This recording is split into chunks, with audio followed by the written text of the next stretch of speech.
The stink bug. What do they want from us?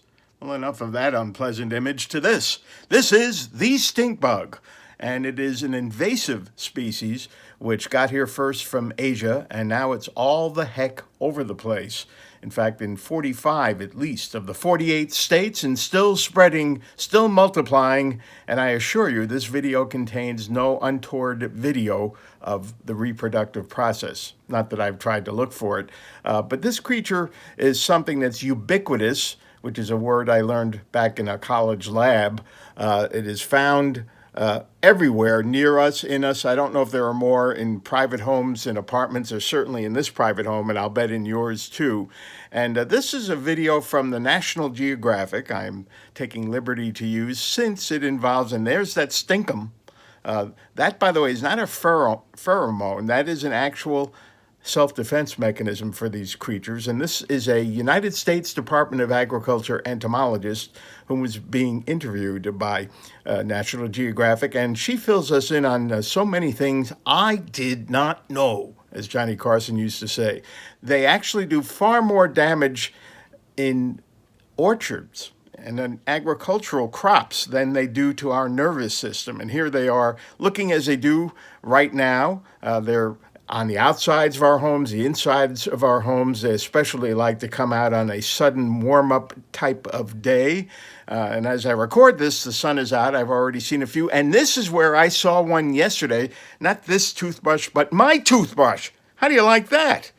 And fortunately, I have a strong gag reflex, so I did nothing more than to fling it into the toilet bowl and flush it. And no, I have not used that particular toothbrush since.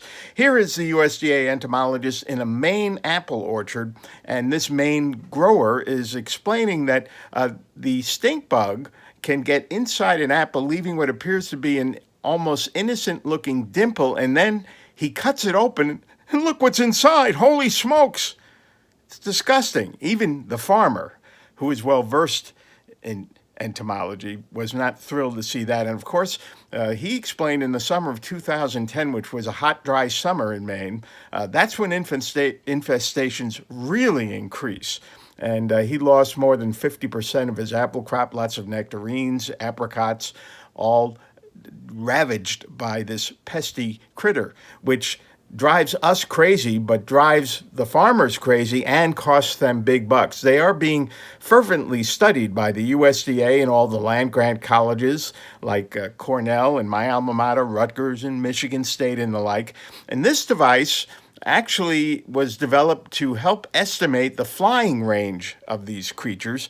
And it turns out these little SOBs, and I clean that up, but I can still say that because this isn't live television, they can fly 75 miles in a day. Now, I'm not saying they do that. I don't even know why they would do that, but they can. And that makes them even creepier than they already are. Well, a little bit of good news. As disgusting as they seem to be and as costly as they are, they can't bite us. So there's no need to use insect repellent on our skin to divert them. It's a good thing to use against mosquitoes, of course, and some other pest insects. For us, they're mere annoyances.